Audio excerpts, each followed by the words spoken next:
Hello, nandiyan na ba si Giselle? Oo, malapit na ka.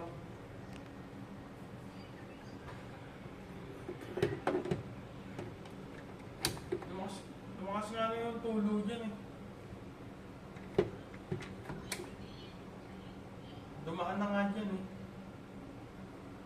Kahit yung kalahati na kung ano, pero pa-estimate ko lahat ng ano. Kasi buo pa naman ako lahat yung iba eh.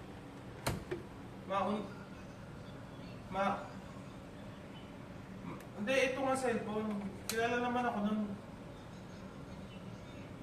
Kilala naman ako nun. Ang ano lang, pag ano, yung kalahati lang muna, una lang. Yung kalahati, dyan lang muna sa may bandang ano.